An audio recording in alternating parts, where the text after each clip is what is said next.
Hi children, welcome to the channel. Today we'll be doing lesson number 3.2 reading works of art. ठीक है, works of art को पढ़ना मतलब हम जब कोई पिक्चर या आर्ट देखते हैं, कुछ आर्ट वर्क या आर्टिस्ट ने कुछ पेंटिंग बनाई है तो उससे हमको क्या समझ आता है ना. Okay, now will do the warming up.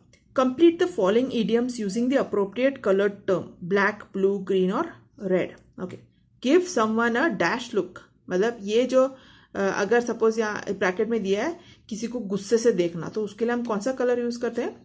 Red. Okay, the black the dash sheep of the family, a person who brings disgrace to the family. हाँ, जो अपने परिवार के लिए बुरा नाम लाता है उसको क्या कहते हैं? The black sheep. A black list, a list of defaulters. Suppose आपने स्कूल में कुछ डिफॉल्ट किया है तो आपका नाम डिफॉल्टर्स के लिस्ट में आता है, वो लिस्ट को क्या कहते हैं? Black list.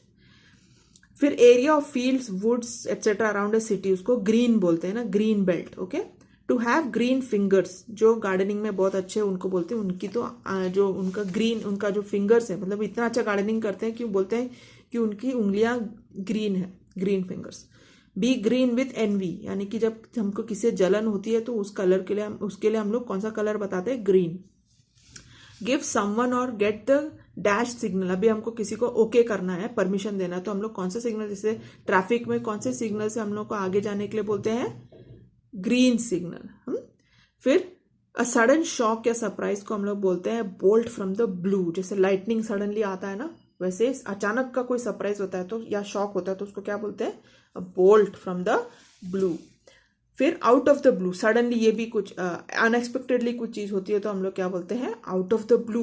अचानक से हो गया, out of the blue, it happened out of the blue. फिर जो चीज बहुत रेयरली होती है, एक ब्लू मून करके बोलते हैं, वो बहुत ही रेयर है, तो उसके लिए जो रेयरली जो चीजें होती है उसको हम बोलते हैं once in a blue moon. Okay, now vanish into the blue. अगर सपोज अचानक से हम लोग गुम हो गए, अभी स्काई इज सो वास्ट, अगर हम गुम हो गए तो गुम हो गए, तो उसको ऐसे रेफर करने के लिए वैनिश इनटू द ब्लू बोलते हैं. ओके, फिर blue blood. Blue blood royalty वाले जो ब्लड है, जिसमें रॉयल ब्लड है, उसको हम ब्लू ब्लड बोलते हैं. फिर सबसे बहुत ही फेवरेट पर्सन है हमारा, तो उसको हम लोग ब्लू आइड बॉय बोलते हैं. फिर catch someone dash handed. Catch someone in the act of doing something wrong. कुछ गलत करते हुए चोर को पकड़ा तो हम क्या बोलते हैं? रंगे हाथ पकड़ ले बोलते हैं ना, तो उसको इंग्लिश में रेड हैंडेड बोलते हैं. फिर कोई किसी को हम स्पेशल वेलकम देते हैं तो हम कौन सा कारपेट डालते हैं? लाल कारपेट ना, तो roll out the red carpet. फिर ए रेड हेरिंग, मतलब एक warning, something that diverts attention from the main issue, या तो एक warning, sorry warning that there is something wrong here, तो उसको जो मेन इशू से हटाना, उसको कहते हैं red herring. Now see red, जब हम गुस्सा होते हैं तो हम लोग वी सी रेड, हमको इतना गुस्सा आता है, we call it see red. Okay, now इधर कुछ कलर्स दिए हैं, तो इधर मैंने लिखा है कि ये कलर देख के मुझे क्या लगता है, तो आप कुछ और लिख सकते हैं. मैं पर्पल देखती हूँ तो मुझे टॉयज का याद आता है, ऑरेंज देखती हूँ तो मुझे फ्रूट का याद आता है, येलो देखती हूँ तो मुझे सनलाइट का याद आता है, पिंक देखने से मुझे गर्ल का याद आता है, और पीस देखने से, व्हाइट देखने से मुझे पीस का याद आता है. ओके, तो let's move to the lesson. This is reading works of art. Reading works of art is written by Sayyid Haider Raza. Okay, this is about Sayyid Haider Raza. दो parts है इस lesson के. One is about Gond art, the other is about Sayyid Haider Raza. Okay, so let's start. Sayyid Haider Raza, popularly known as Raza, was a renowned Indian artist. एक बहुत ही famous Indian artist है. Simple geometric shapes, striking color combinations, captivating compositions, these are some of the characteristic features of his paintings. Okay, what are the characteristic features of his painting? Simple geometric shapes, striking color combinations and captivating compositions. Okay, and so are the colors blue and orange. Blue and orange बहुत ही prominent है उनके paintings में. You will find them in almost all of his paintings. None of his paintings depict lifelike human figures or copies of scenes from his environment. Okay, उनके paintings में आप कुछ human figures नहीं देखेंगे, ना ही scenery देखेंगे. His paintings belong to the abstract style of paintings. ये type of paintings को कहते हैं abstract paintings, which are not inspired by any external factor. Okay, इधर मैंने एब्स्ट्रैक्ट का एक डेफिनेशन लिखा है. Abstract art that does not depict reality. Okay, it doesn't depict anything real. It is just the imagination of the painter, but seeks to achieve its effect using shapes, colors, and textures. Okay, now such paintings are not inspired by any external factor. Abstract paintings, okay, they originate यानी कि begin when the artist tries to peep into his own inner mind. peep मतलब अपने खुद के दिमाग के अंदर जब देखता है तो उसको ये टाइप का एक डिजायर आता है. They are made by arranging circles, triangles, squares, rectangles, lines, dots in different compositions using effective techniques of applying paint, attractive color combinations, achieving balance in some places and creating imbalance in other places. So this is how an abstract art is made. Okay, this is the way. Now Raza found his paintings through his study of Indian art and its heritage, cultural context and philosophy. His picture, what is philosophy? Theory or attitude that acts as a guiding principle of belief or belief. उसके basis में उन्होंने वो paintings बनाते थे. His pictures seem to radiate peace and life at the same time. Okay, how? I don't know, but it seems to radiate peace and life at the same time. We realize that the painting is a visible form of very deep thought. Very few abstract paintings communicate with the viewers as much as Raza's do. It seems कि जो ये paint जिन्होंने ये लिखा है वो बोल रही हैं कि जब वो रजा की पेंटिंग देखती है तो वो उनको बहुत पीस और लाइफ देती है. ओके, फिर बोल रहे कि रजा की पेंटिंग के जैसे बहुत कम पेंटिंग्स है जो बात करती है एक से, मतलब it communicate something. Okay, so let's see what is the next page. Page number 63. Raja was, अभी उनका बैकग्राउंड दिया है. Raja was born in a small village in Madhya Pradesh. उनका बर्थ किधर हुआ था? मध्य प्रदेश के एक छोटे से गांव में हुआ था. He began to paint from the age of 12. ठीक है, 12 साल की उम्र से started painting. He studied art at the Chitrakala Mahavidyalaya at Nagpur and then at the J school of art in Mumbai. Later he went to France to study art. After a few years, he decided to settle in France. Okay, तो India में उन्होंने पढ़ाई की. मध्य प्रदेश में पैदा हुए थे, 12 साल की उम्र से पेंटिंग करने लगे. फिर चित्रकला महाविद्यालय में उन्होंने आर्ट पढ़ा. बाद में बॉम्बे में जे स्कूल ऑफ आर्ट में पढ़ाई की. फिर फ्रांस गए वहां पर आर्ट पढ़ने के लिए और बाद में उधर ही सेटल हो गए. उनकी wife was also French. He won many national and international awards. उनकी पेंटिंग की वजह से ही won many awards. Okay, He was honored with all the 3 Padma Awards. 3 Padma Awards है, तीनों उनको मिले. पद्म श्री, पद्म विभूषण एंड पद्म विभूषण, दोनों तीनों. With all the awards and honors, his paintings were exploring a spiritual, metaphysical path. Gradually, the बिंदु और point came to be the core of his paintings. उनके paintings में जो बिंदु है, point है, वो बहुत ही important part बन गई उनकी paintings की. Okay, and he described his work in these words. My work is my own inner experience and involvement with the mysteries of nature and form which is expressed in color, line, space and light. तो उनका क्या था? उनके work के पीछे क्या था? उनके वर्क के पीछे उनका खुद का experience, inner experience and involvement with the mysteries of nature. और जो नेचुरल चीज़ों के जो मिस्ट्रीज है उनके बारे में जो उनका जो सोच विचार था, जो उन्होंने कलर, लाइन, स्पेस और लाइट में एक्सप्रेस किया. Okay, now sometimes an artist thoughts appear to be too complex और even complicated when they are express through words. Artist की जो थॉट प्रोसेस है उसको शब्दों में कहना उनको बहुत मुश्किल पड़ता है, तो वो आर्ट फॉर्म में उसको बताते. ठीक है, इट्स टू कॉम्प्लेक्स मतलब बहुत ही कॉम्प्लिकेटेड है. For him the effective medium of communication is his work, his paintings. Okay, तो एक आर्टिस्ट के लिए जैसे कोई स्पीकर है तो वो एलोक्वेंट स्पीकर होगा तो वो अपने बातों से अपने दिल की बात कन्वे कर लेता है, लेकिन आर्टिस्ट को कन्वे करने के लिए पेंटिंग लगती है. They are able to convey their thoughts through painting. Raja had great creativity, he was very creative. Okay, his paintings were very expressive. This great artist passed away on 23 July 2016 at the age of 94. 94 की उम्र में यह artist की death हो गई. Leaving behind a legacy of sensitive paintings achieved through extraordinary compositions of lines and colors that depict extraordinary compositions. Okay, now हम लोग गोंद आर्ट देखते हैं क्या है. This is abstract art, ये है proper art. Okay, now गोंद आर्ट. गोंद art is a tribal art. Tribal लोग बनाते हैं art. It has been developed and preserved by the Gond tribal people residing largely in the Madhya Pradesh, Maharashtra, Telangana, Andhra Pradesh and Odisha states of India. तो ये जो Gond tribe है ये लोकेलिटीज में मिलते हैं, मध्य प्रदेश, महाराष्ट्र, तेलंगाना, आंध्र प्रदेश और ओडिशा में।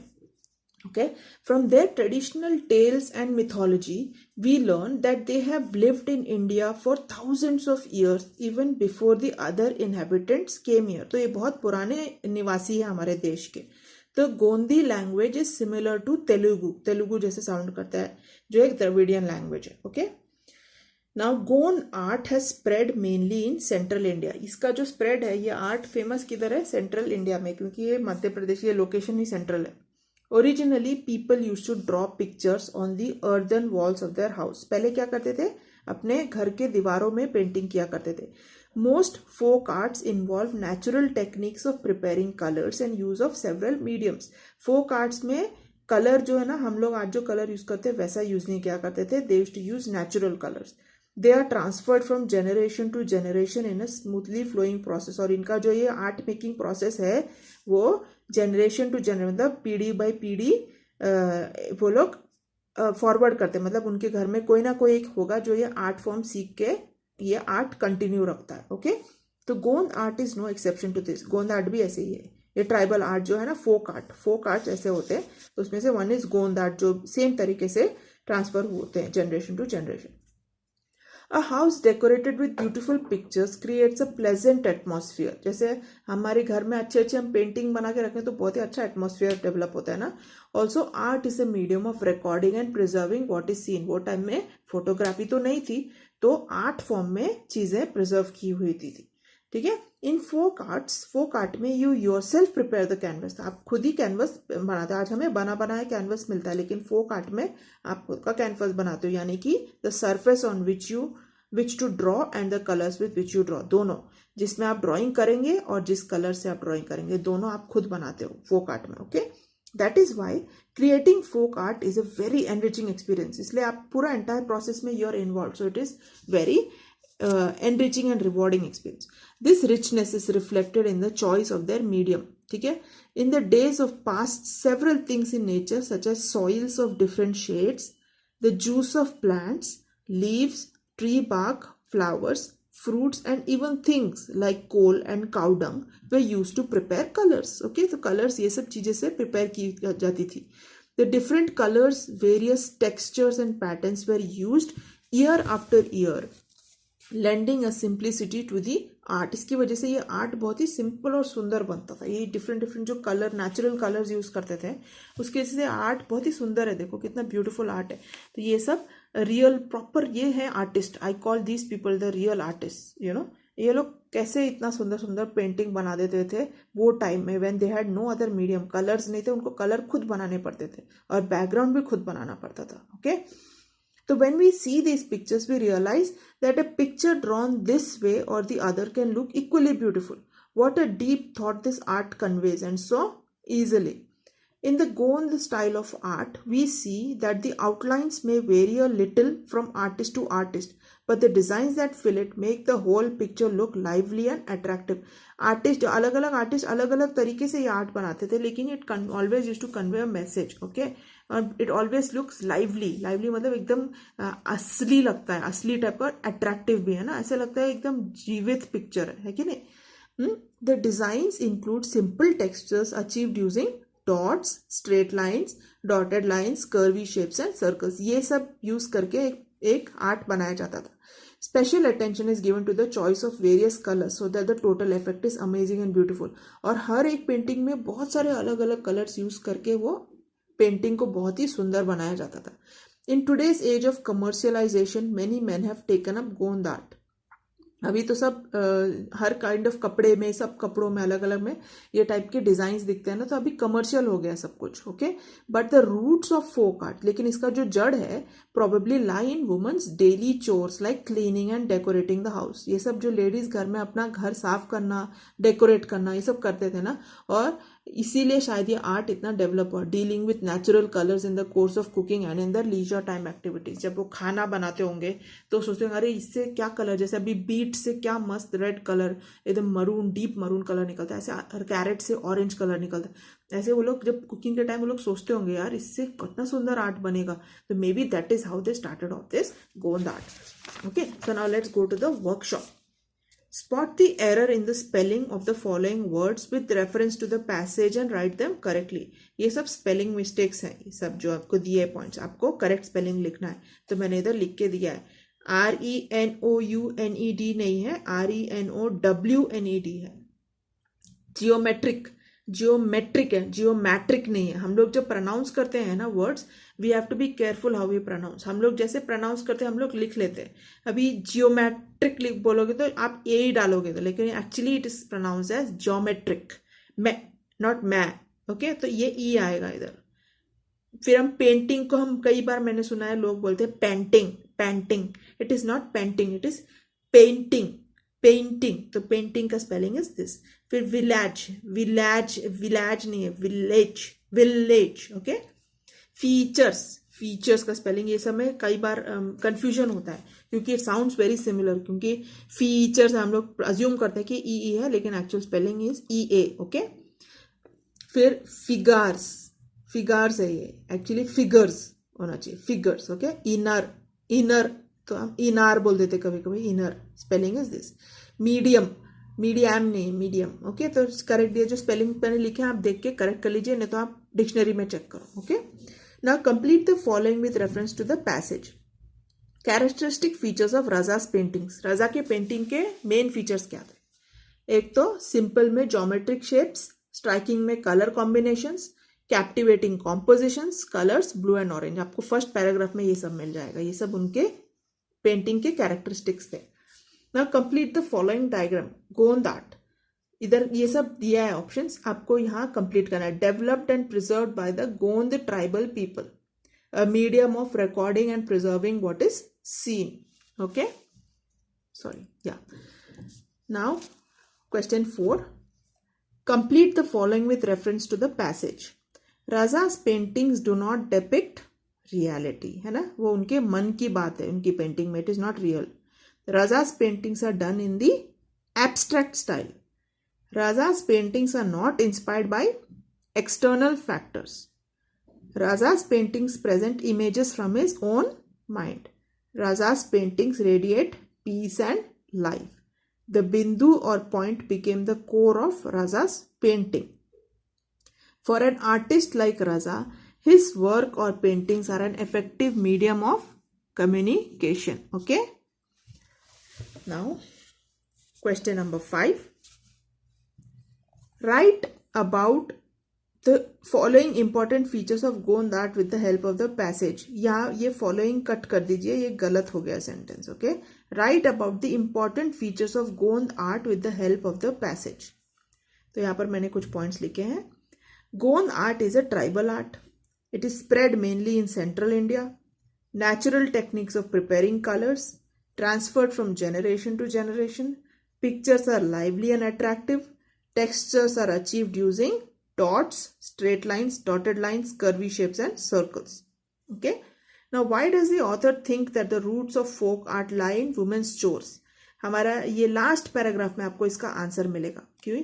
जो लेडीज जो डेली काम करते थे उसके बेसिस में उन लोगों ने ये आर्ट शुरू किया होगा। मतलब उनको जो कलर्स कुकिंग के टाइम दिखते थे, फिर उनका घर का डेकोरेशन का काम, साफ करने का काम। देखिए लास्ट पैराग्राफ पेज 65 में। The root of folk arts probably lie in the woman's daily chores like cleaning and decorating the house, dealing with natural colors in the course of cooking and in the leisure time activities. Okay, so that's your answer. Now, from the passages, list the words related to geometry. हमने पढ़ा इतना सब, अभी हम लोग इससे related words लिखते हैं। ओके, ज्योमेट्री के लिए कई वर्ड्स यूज किए हैं हम लोग के एब्स्ट्रैक्ट स्टाइल पेंटिंग में। Lines, circles, triangles, squares, rectangles and rectangles. Colours में ब्लू एंड ऑरेंज यूज किया। फिर डिजाइन्स में simple textures, dots, straight lines, dotted lines, curvy shapes and circles. Now these two passages are examples of a short introduction to works of art. A short review. They cover the following points: the creator, the theme or subject matter, type of art, individual style, presentation techniques, its effect on viewers, message or interpretation. Now you have to compare the points with those you used for a book review and the review of a play. आपने previous lessons में book review and play का review भी लिखा है. Now present the comparison in the form of a chart. तो मैंने आपको इधर थोड़े points comparison के हिसाब से दिए हैं, आपको और लिखना है. ओके, बुक रिव्यू में क्या होता है? ऑथर होता है. रिव्यू ऑफ अ प्ले में play right, review of a painting artist. ये जो क्रिएटर कौन होता है? बुक का क्रिएटर ऑथर बोलते हैं ना. प्ले का क्रिएटर को प्ले राइट कहते हैं और पेंटिंग के क्रिएटर को आर्टिस्ट कहते हैं. ओके, तो थीम कैसे रहता है? बुक में फिक्शनल और ट्रू स्टोरी थीम रहता है. प्ले में सीन फ्रॉम अ फिक्शनल और ट्रू स्टोरी सीन देते हैं, है ना. और पेंटिंग में भी सीन्स फ्रॉम डेली लाइफ और expressions from the artist mind. Okay, now type of art, book is written, play is acting and painting is painting. Okay, now presentation कैसा होता है? बुक में presented as a story line for reading, play में presented on stage with actors, and painting में presented in colors, shapes and textures. So these are some of the points that I have written. आप आपने जो पहले जो लिखे हैं book reviews, उसके बेसिस में बुक रिव्यू या प्ले रिव्यू आपने जो भी लिखा है, तो आप खुद ही सोचिए कि व्यूअर्स में क्या इफेक्ट होता है बुक का, प्ले का और पेंटिंग का. फिर इंडिविजुअल स्टाइल क्या होता है बुक में, प्ले में और पेंटिंग में, मैसेज क्या मिलता है. Okay, so that you have to try to do on your own. I have done a few. Please try to do something on your own also. Now this you have to do because you have to use your mother tongue. Okay, तो ऊपर जो information passage में है आपके, उसमें आपको mother tongue में एक दो पॉइंट्स के ऊपर लिखना है. The paintings of Raza and Gond art का एक छोटा summary. Okay, now question number 10. Gather information on any one of the following by talking to your elders, family members and from other sources in your mother tongue and write a short note on it in English. यहाँ पर 3 चीजें बताएं. Special type of embroidery, special dish that is prepared on a special occasion eight home, something that you use to decorate your home on special occasions. तो मैंने आपको एक करके दिखाया है, बाकी 2 आप खुद से करो. ओके, सिमिलर स्टाइल में आपको अपने, क्योंकि ये आपके पर्सनल इन्फॉर्मेशन के बारे में, इसलिए मैं I am not giving you everything. तो the difficult one I am trying to do for you. Okay, आप दिवाली में कैसे घर डेकोरेट करते हो उसके बारे में लिख सकते हो. फिर आप कौन सा स्पेशल डिश बनाते हो कोई फेस्टिवल में, उसके बारे में लिख सकते हो. ओके, तो मैंने यहाँ पर ना फुलकरी एम्ब्रॉयडरी के बारे में लिखा है. ठीक है, तो ऐसे टाइप का पैसेज आप भी बाकी 2 के लिए बनाना. Phulkari embroidery began in Punjab in the 15th century. It means flower work. They are given as a gift to a bride at her wedding. It is closely related to the life of a Punjabi girl and represents happiness and prosperity. Soft, untwisted silk threads known as path is used. Threads for the embroidery on dyed khadi. Darning type stitches used on the reverse side of the fabric, creating a beautiful effect. तो ऐसे एक short passage आप special dish और decoration के ऊपर भी लिखिए. Okay. Now read the following from the language page studies. Adjective clause, adverb clause and noun clause आपके language page study से पढ़िए. अभी इसमें आपको कहा है कि पैसेज में से एग्जाम्पल देना है, तो मैं आपको बता देती हूँ. एडजेक्टिव क्लॉज हम पेज नंबर 64 में देखेंगे. इधर देखिए. Adjective clause tells us more about a noun. तो ये जो है ना, the Gondi language is similar to Telugu और द्रविडियन लैंग्वेज. तो हमको ये लैंग्वेज के बारे में एडिशनल इंफॉर्मेशन दे रहा है, तो that is called an adjective clause. Okay, so this is an statement on adjective clause. Okay, what is adjective clause? It tells us more about a noun. फिर हमको नेक्स्ट बताना है अबाउट एडवर्ब क्लॉज. तो उसी page में आप नीचे देखोगे ये पैराग्राफ में एडवर्ब क्लॉज होता है. It tells us more about the main verb. ठीक है, adjective clause tells us more about the noun and adverb clause tells us more about the verb. That is why creating folk art is a very enriching experience. इधर जो verb form है creating folk art, वो is an enriching experience. Both are verb forms और ये verb के बारे में हमको और बता रहा है. So this is an adverb clause. There are more, you can find out more. Now there is one more as their noun clause. Noun clause is here in page number 65. Okay, What a deep thought this art conveys and so easily. Noun clause क्या होता है? Group of words acting together as a noun. This is a group of words that act together as a noun. They are not just one word. A group of words that act together as a noun is called a noun clause. So what a deep thought this art conveys. Okay, and so easy. So that you can use as a noun clause. There are more also. You can find out more and write them. With this, we have completed our chapter on Gond art and abstract art.